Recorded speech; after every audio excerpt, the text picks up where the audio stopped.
Em 2023 me enviaram um corte de um podcast onde o Renato Amoedo falava sobre zoô.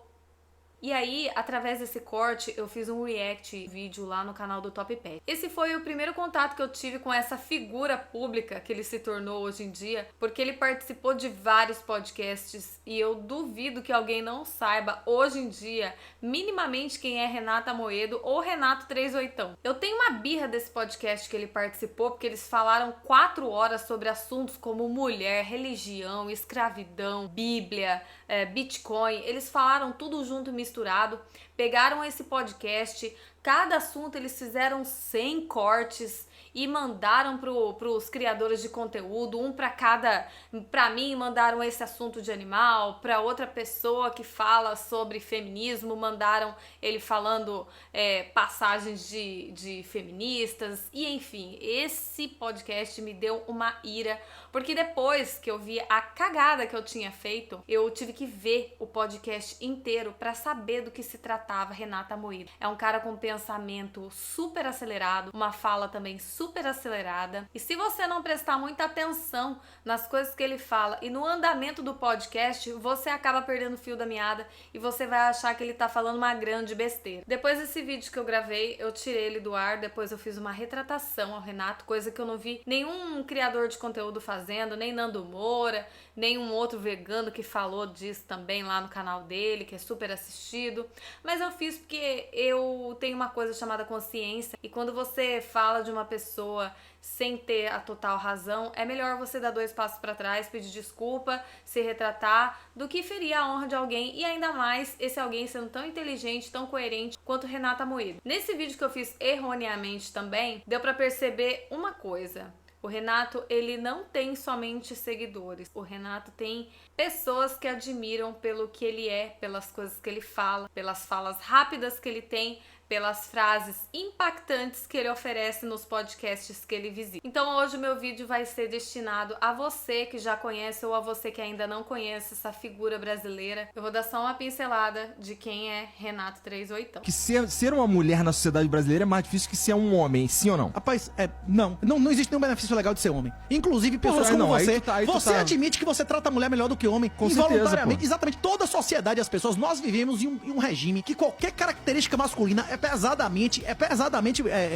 castigada. Ser homem hoje está sendo criminalizado. Mas a eu mulher não pode te preciso bater, te gritar. Não existe lei nenhuma. Se a mulher te gritar, não vai dar nada. Você chega na delegacia, a galera dá risada de sua cara. Vai a mulher fazer uma falsa acusação que você ameaçou, gritou ela. Você vê o resultado disso aí. Nós vivemos em um ginofascismo absoluto. O reino da mentira, onde vale a pena a mulher mentir pra acabar com a vida do cara. Mas isso tem a ver com a maneira como as coisas são implementadas e como os seres humanos lidam com a lei, por exemplo? Isso é totalmente artificial. Isso é engenharia social comunista. Isso é engenharia social pura. É o processo revolucionário que a gente tá vivendo. A gente vive uma revolução. A gente tá numa das fases da revolução de infiltração e subversão. Eles não teriam poder total se eles não destruíssem as universidades e a lei e tudo mais, instituição criminal.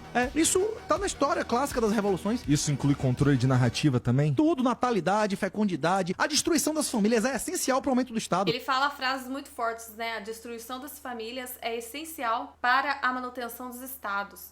Então, assim, esse é o 38. Ele tem frases muito impactantes, um pensamento muito contundente, coerente e verdades difíceis de se aceitar, difíceis de se engolir. Ele atua como perito criminal lá na Bahia e tem várias formações. A formação, o currículo dele é bem extenso.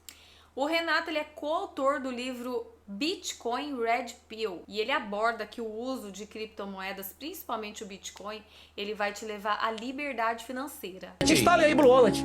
Instale aí Blue Wallet no seu celular, desliga a internet e bote criar carteira. Você tem endereço de recebimento e chave de pagamento. Você gera uma carteira numerada da Suíça sem dar seu CPF, porra nenhuma. Um lugar que nem o juiz do mundo lhe matando, nem não toma um centavo de você, nem sua mulher, nem seus filhos, nem todo mundo do mundo não lhe rouba.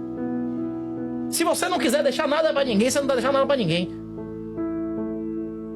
Muda o jogo? O casamento de adúltera, filho indigno, muda o jogo? Isso ou não muda? Hein? Muda a porra toda, meu irmão. Muda a relação de homem e mulher, de pai e filho, de governante e governado ou não? Mas me fala o seguinte, qualquer pessoa que tiver essa chave também vai ter as palavras que dão acesso. Pois é, mas você pode dar a palavra pra quem quiser, você pode deixar uma palavra... Se você não quiser deixar pra ninguém, você deixa só na sua cabeça. Como é que o cara abre sua cabeça e tira sua memória? Tem isso já? Mas o cabo tem que ter a memória boa pra Ele vai lhe dar 12 palavras aí. Se você anotar 11 e memorizar uma, meu irmão, se você mudar a ordem das palavras, rapaz, tem várias maneiras. Você pode adicionar passphrase, você pode botar uma letra de uma música, uma frase, qualquer coisa dessa aí. O Renato é um cara que fala muito da Bíblia, Jesus. Dá pra ver que é uma pessoa bem espiritualizada. E eu acho que até esse lance do Bitcoin, que ele fala muitas vezes que foi o Bitcoin que salvou ele, salvou a sanidade mental dele. Eu acho que isso daí até é uma coisa que eu acho que ele encara como um colateral supremo, colateral divino, eu não me lembro o termo que ele usa. Mas eu lembro que depois de ter conhecido o Renato, eu peguei meu marido, a gente foi pra frente da televisão e a gente viu assim, tipo, 4, 5 horas de podcast e só faltava a pipoca na mão, porque é um podcast inteligente, tem entretenimento e você sai modificado daquilo dali. Porque as coisas que ele fala, ninguém mais tem coragem de falar. As pessoas podem até pensar, mas ninguém tem coragem de falar. Agora o moleque que não fez o concurso, o cara tá querendo fazer faculdade, esse pique, meu irmão, esqueça o negócio de faculdade. Vai dirigir Uber no primeiro mundo, que você ganha mais do que a maioria dos advogados e engenheiros desse país. Médico, rapaz, vai dobrar o número de médicos a cada 7 anos, vai acabar a década com mais de 1 milhão de médicos no país. Vai ter médico Uber, meu irmão, na próxima década em alta. Esqueça isso. Os caras botando 10, 15 mil reais por mês pro filho ser doutor. Vai ser uma decepção miserável. Você vai se lascar, meu irmão. Se o cara quiser pagar pro bicho virar médico na Argentina pra aprender espanhol, que tá baratinho, beleza, não é isso? Mandar pro Paraguai, o guri vai aprender outro idioma, vai morar num país mais jovem, menos endividado, pode ter arma à vontade, beleza. Agora pagar pra fazer um particular no Brasil, pelo amor de Deus, né? E o problema é que geralmente o cara passa 2, 3 anos sem trabalhar, estudando, pra ir pagar uma faculdade dessa, né? Verdade. E pior do que isso, o cara fazer essas faculdades de quinta aí, fazer faculdade de, sei lá, história, biologia, geologia, não sei o que, geografia. Ele vai fazer o quê? Vai ser professor desse sistema? Vai precisar de professor daqui a 10 anos? Com internet? Se o governo federal quisesse hoje, de demitir 90% dos professores. Essas universidades federais, bastava manter o resto online, não é isso? Precisa ter um monte de professor, um monte de universidade? Ou pega 1% dos melhores professores e bota lá pro cara escolher 3 de cada disciplina, não é isso? Acabou. A automação vai ter um efeito brutal sobre o mercado de trabalho. Se o sistema quiser. Aqui no Brasil, e eu não sei como é que é em outros lugares do mundo, mas aqui no Brasil a gente é pouco produtivo. Todo mundo poderia ter acesso à educação, poderia ter aulas gravadas, conhecimento gravado, disponível para toda a população. Porém, na prática é isso que acontece? Não é isso que acontece. Por quê? Porque pessoas acima de nós, pessoas que ditam as regras, não querem que assim seja. Eu estou dizendo, esse negócio de você achar engraçado mulher estudar, a mulher dá pra quem quiser, isso é uma distorção que deriva de 3 mentiras. Ação de alimentos que não vai existir mais porque o patrimônio vai estar no Peraí, você acha que a mulher não pode estudar? Mas é um grande erro, isso é uma autodestruição espiritual, financeira e física da pessoa, da família e do país. Qual o papel da mulher? Voltando ao primeiro livro da Bíblia, o papel da mulher é trabalhar e tirar o pão Mas se a gente for pro Velho Testamento, vai ter muita coisa que não faz sentido hoje em E quando dia. Jesus alguma vez disse, não, a mulher agora tem que trabalhar, agora acabou o negócio de obediência da mulher ao homem, ele disse isso? Ah, cara, eu não sei. Ele disse que a repudiada sem culpa não tem direito a recomeçar, foi isso que ele falou, não é isso? E a mãe solteira vai fazer como? Não vai trabalhar? Vai morrer de fome? Pois é, ela deveria ter pensado nisso antes, né? Se a pessoa tiver que trabalhar, é um problema dela, mas esse não é o papel dela. Você já ouviu falar na experiência do Universo 25? Mas ela pode trabalhar, Você já ouviu falar nessa experiência do Universo 25? Não, o que é? Você pega um monte de rato e você coloca eles em uma situação de estresse que todos têm que se comportar como homens. Daí quando você tira o estresse, as fêmeas nunca mais reproduzem nem cuidam dos filhos. Peraí, como que é? Você coloca os ratos numa situação de estresse. Isso, e que todos têm que se comportar como homem pra sobreviver. Aí depois você tira o estresse e as fêmeas nunca mais se comportam como fêmeas e também não cria o filho mais. Elas viram machos. É a primeira e a segunda morte. Se você fizer uma mulher se comportar como homem, ela vai perder a propriedade dela como mulher. É por isso que o homem pode dormir com 10 mulheres e continuar sendo um bom marido, e a mulher que dormiu com 4 nunca será esposa de ninguém. Vou usar esse argumento com a minha mulher. Acho que não vai funcionar. As feministas devem odiar esse cara, deve querer ver o Jobman, deve querer ver ele na frente delas. Hoje um homem de 30 anos, ele não tem, muitas vezes não tem a maturidade de um homem de 30 anos. Mas ele não tem direito nenhum. Se ele entrar no casamento estatal, ele não tem direito nenhum. Pra que ele vai assumir as obrigações dele se ele não tem direito nenhum? Hoje o marido tem direito de possuir o corpo da mulher contra a vontade dela. Hoje em dia a mulher chega de manhã e diz assim: quando eu ouço sua voz eu fico seca, eu quero metade do apartamento, tchau. Ela tem direito de dizer isso? Eu quero ser feliz. Ela pode ir embora? Se o cara não tem direito sobre... Falando essa passagem aqui, quando eu ouço a voz eu fico seca, eu quero metade do apartamento, porque eu vi ele num outro podcast falando sobre um conhecido dele, acho que era um conhecido dele, que ele contratou empregada, colocou a mulher na casa, colocou a empregada, formou a mulher e depois de formada ela pegou e deu um belo pé na bunda dele. É por isso que ele tá falando essa passagem aqui. O corpo da mulher. Não existe estupro de cônjuge. A mulher pode ir embora e ainda levar o patrimônio do cara. Ele não tem nenhum direito de exclusividade, ele não tem direito de uso, ele não tem direito nenhum. Por que ele vai assumir a obrigação? Isso vai restaurar o casamento. É isso aí que vai restaurar o casamento, é o Bitcoin. Mas, na hora que ele tiver um patrimônio, que quem não honrar ele não vai pegar um centavo, nem com todos os juízos do mundo ordenando, aí volta a ter casamento real. Mas aí, Trezetão, vamos entrar aqui também numa conversa séria. Eu não estou defendendo um ou outro, porque tem homens muito bons, se eu ligar mulheres agora boas. E disser que você me agrediu, você vai presa? Se você ligar agora pra delegacia e disser que teve uma Maria da Penha aqui, rapaz, é muito difícil que eu me safe, viu? Não, mas mais ou menos, Trezetão. Tem muita coisa aí também que tá diferente. Tem muita coisa da Maria da Penha aí que os caras estão batendo em mulher e estão saindo de fininho. Tem isso. A regra, inclusive, é a acusação falsa, né? Onde eu trabalho, a maioria dos casos que eu vejo são acusações falsas absurdas que destrói a vida das pessoas. Mas aí não é só da mulher, Trezetão. Aí na Maria da Penha é só da mulher, não existe medida protetiva. Não existe medida protetiva de homem. Mas o que eu tô falando, Trezetão, mas daí a gente vai entrar num debate aqui.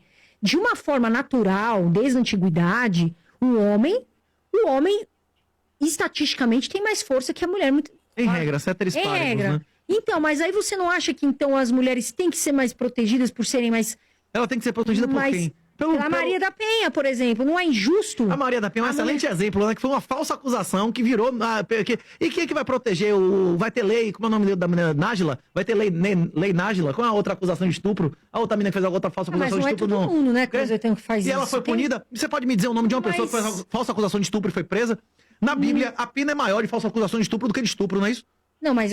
Cadê? Você sabe me dizer um caso de uma pessoa que fez uma falsa acusação e foi presa? O nome de você sabe me dizer? De falsa acusação? Isso. A menina lá foi presa, a Nájila foi presa, a outra menina foi presa, do Aranha. Não sei, eu não Ninguém foi preso. É isso, a questão é essa. As mulheres têm total impunidade, inclusive de fazer falsas acusações de destruir a vida do cara. Essa situação é pontual, e o que é pontual ele utiliza generalizando. Porque tem muitas mulheres que sofrem, sim, na mão de homens perversos e cruéis. E não tem uma família para defendê-las. Não tem um pai, um irmão, um primo. Não tem uma família para defendê-las.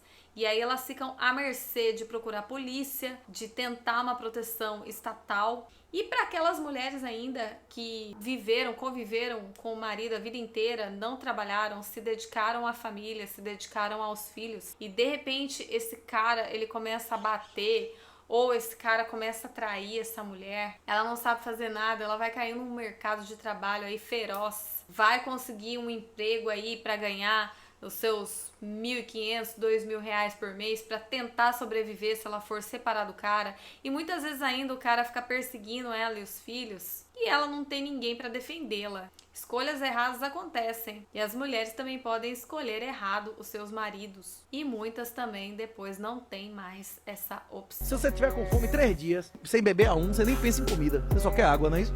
Você pode estar com sede há 2 dias, eu dou você 2 minutos, você só quer saber de ar, né? Existe hierarquia de necessidades, né? A mais imediata é sempre sua prioridade, né? Isso foi descoberto na campo de concentração de Japão na Segunda Guerra. Pegaram os molecotes de 18, 19, 20 anos no auge da testo, e os caras voltaram relatando que passaram 2 anos sem pensar em isso.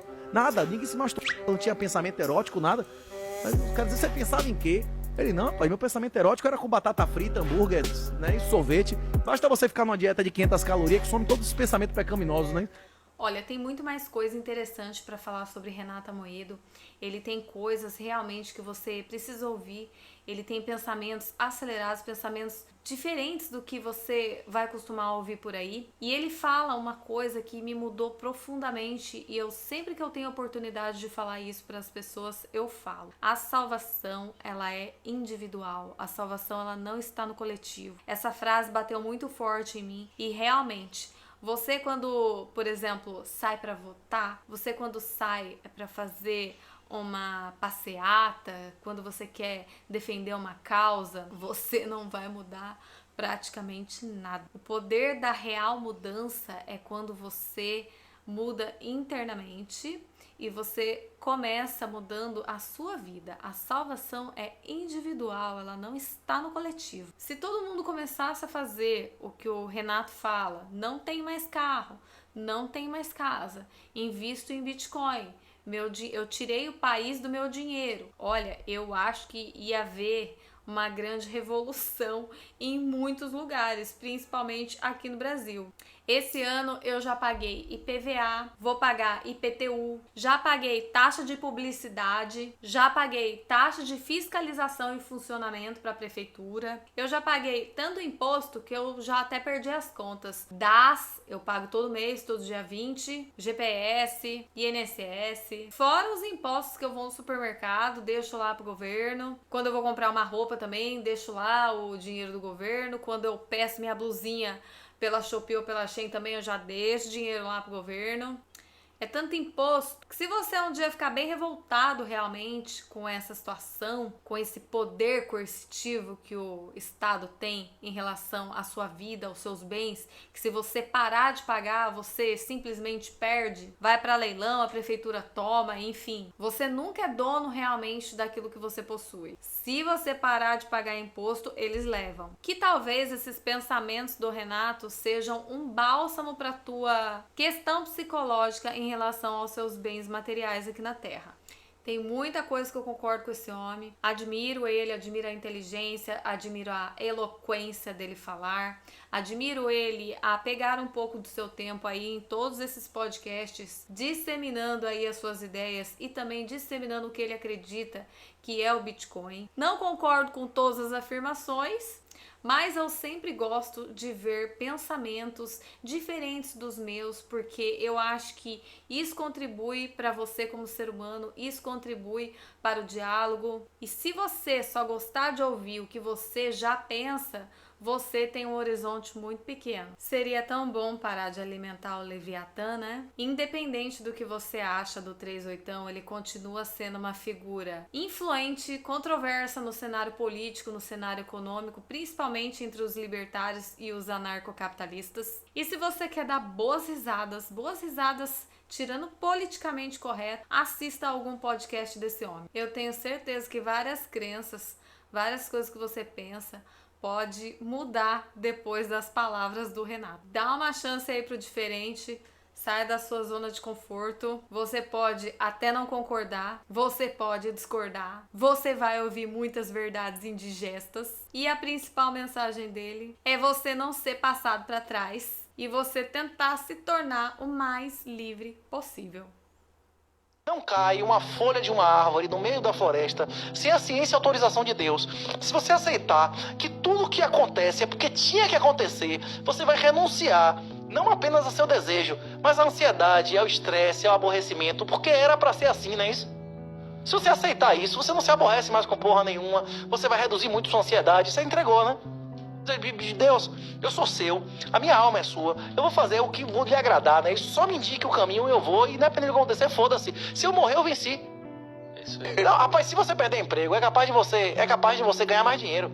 Toda vez que você tem uma perda na vida, abre oportunidades. Como o negócio que eu lhe contei lá, que eu tive um problema, que eu fui forçado a vender o carro, eu acabei transformando um carro de 3 mil reais, 1 milhão, não é isso ou não? Não, é isso. Mas às vezes você tem um problema e tal, que era pra acontecer. A guerra espiritual é vencida dentro da gente, não é no mundo, não. É, o mestre disse muito claramente, o nosso reino não é desse mundo, não é isso? Agora, nós temos a obrigação de proteger nossa família ou não? Temos. Pois é.